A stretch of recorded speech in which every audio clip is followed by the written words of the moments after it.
Stop what you are doing. Do not scroll past this. This is not a suggestion. This is a summons. You did not find this by accident. And this video did not find you because of an algorithm. This is a divine appointment scheduled before the foundation of your struggle. The gavel has already fallen. The trial is already over, and the ruling has already been issued in your favor. You are not watching an introduction. You are arriving at the moment the verdict is being read aloud. Hear this clearly. The court of heaven is not deliberating. Heaven is not confused. There was no hung jury. Psalm 89:14 declares that righteousness and justice are the foundation of his throne. That means every throne session produces a lawful outcome, and the outcome in this case has your name on it. Right now, this very second, the decree has been released. The paperwork is finalized, and within the next 72 hours, you are going to see evidence move from the spiritual realm into the natural.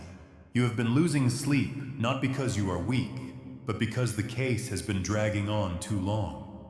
You have been staring at bills that seem to multiply overnight. You have replayed conversations of betrayal contracts that failed partnerships that collapsed promises that were made to you and then withdrawn. You feel delayed, not denied. Delayed.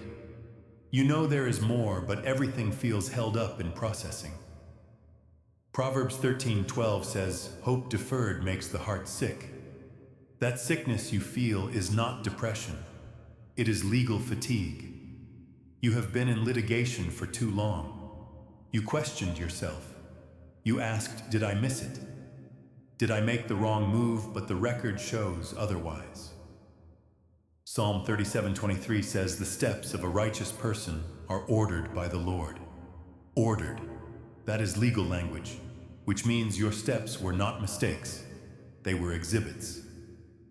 Evidence entered into the record. And today, the judge has ruled that you were not the problem. The culprit has been identified. John 10:10 names him plainly. The thief comes only to steal, kill, and destroy, not negotiate, not collaborate. Steal. That means loss without consent, which legally absolves you of guilt. You did not lose because you were irresponsible. You were robbed. Time was stolen. Money was stolen. Opportunities were stolen. Relationships were stolen. And according to Proverbs 6:31, when the thief is found, he must restore sevenfold, even if it costs him all the substance of his house. That is not a suggestion. That is statutory law in the kingdom. This is where the case turns, because heaven does not just identify theft.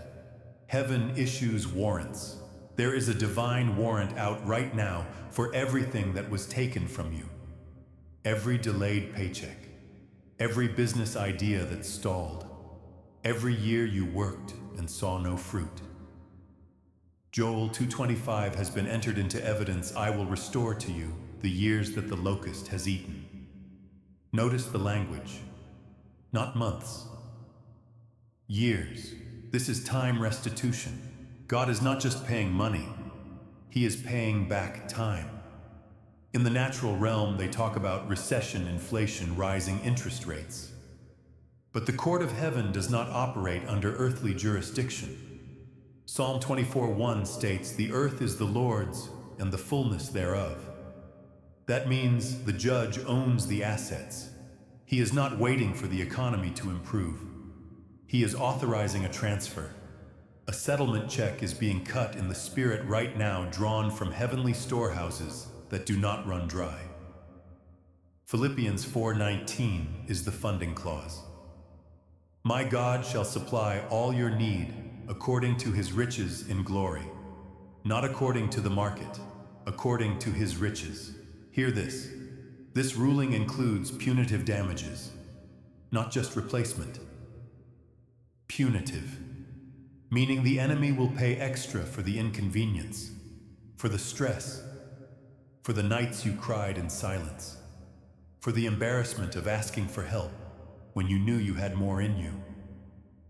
The verdict is not just restoration, it is vindication. Psalm 23:5 says, "A table is prepared for you in the presence of your enemies." That means this is public. They will see it. They will watch the increase they tried to block flow openly into your life. Now listen carefully. Every verdict requires a transaction. You don't argue it. You receive it. This is where you come into agreement. Right now, wherever you are, say this aloud or agree in your spirit. I receive the verdict of heaven. I accept full restitution. I claim sevenfold restoration. I cancel every delay. I sign for my settlement. This is not positive thinking. This is legal agreement. Matthew 18:18 says, "Whatever is bound on earth is bound in heaven, and whatever is loosed on earth is loosed in heaven." You are loosing the funds. You are binding the thief. Within the next 3 days, you will see movement. It may not look like a suitcase of cash. It may look like a phone call, an idea, a release, a debt canceled, a door reopened. Do not despise the form. Zechariah 4:10 warns against despising the day of small beginnings.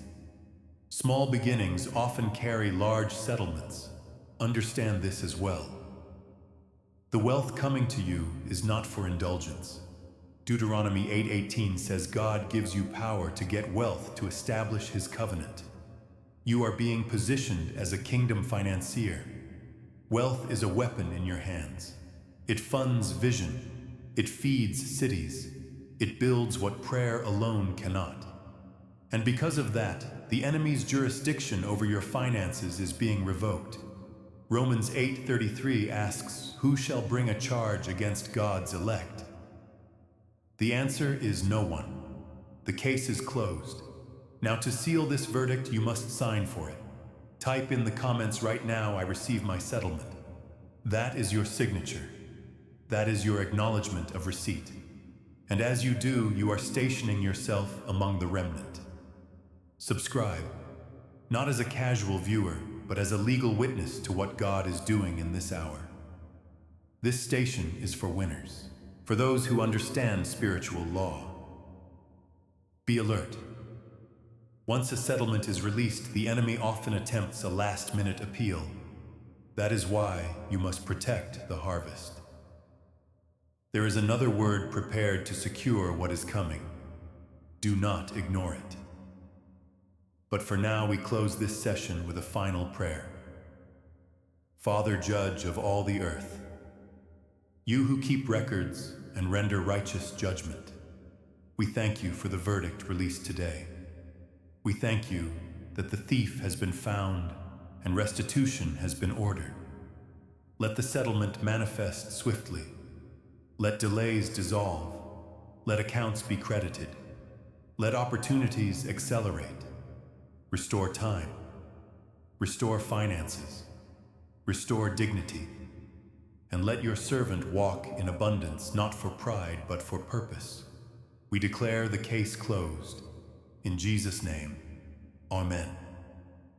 The gavel has fallen. The ruling stands. Go and collect what is yours. Do not disengage yet. The court session is still active. When a verdict is read, there is always an enforcement phase. What has been decreed must now be executed. And execution is where many miss their moment, not because the ruling was unclear, but because they underestimated the authority behind it. Hear this. Heaven does not issue empty judgments. Isaiah 55:11 is the enforcement clause, "So shall my word be that goes forth from my mouth. It shall not return to me void, but it shall accomplish what I please." Accomplish. Complete. Finish. That means once the decree is released, angels are assigned as enforcement officers. Psalm 103:20 says they excel in strength and do his word. They are not waiting, they are moving now. This explains the pressure you have felt recently, the sudden resistance, the unexpected expenses, the distractions. That was not random. That was the enemy sensing the transfer and attempting interference. But interference after a verdict is called contempt of court, and heaven does not tolerate contempt. Nahum 1:9 declares, "Affliction shall not rise up a second time.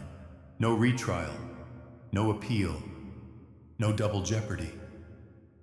The case cannot be reopened." Let this settle in your spirit. The enemy's authority over your finances has expired. His lease is up. His access has been revoked. Luke 10:19 states, "You have authority to trample on serpents and scorpions and over all the power of the enemy, and nothing shall by any means harm you." Nothing. That includes sabotage. That includes loss. That includes delay. Now understand the nature of what is coming. This is not a paycheck-to-paycheck blessing. This is not survival money. This is establishment money. Proverbs chapter 10:22 says, "The blessing of the Lord makes rich, and he adds no sorrow with it." No sorrow, meaning this increase will not come with anxiety, regret, or bondage. It will come with peace, clarity, control. You are stepping into a different jurisdiction. In the natural realm, money controls people. In the kingdom, people steward money. That shift is happening now. Within the next 72 hours, your thinking will change before your bank account does.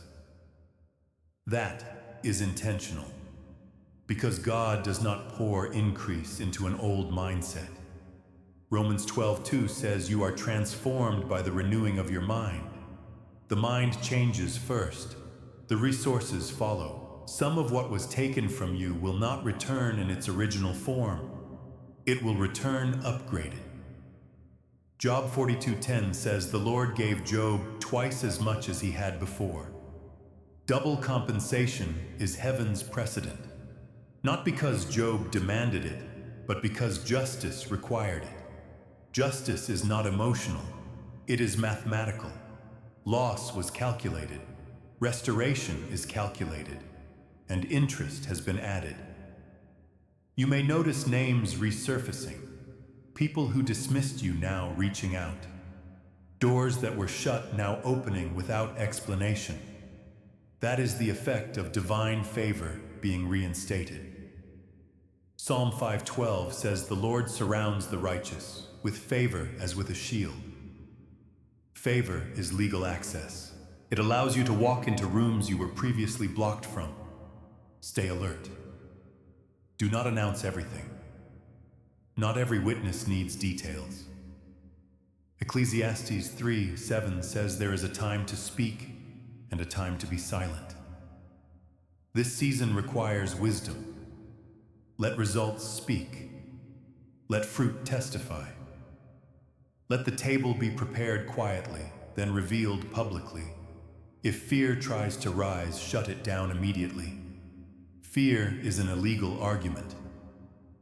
2 Timothy chapter 1:7 states, God has not given you a spirit of fear, but of power, love, and a sound mind.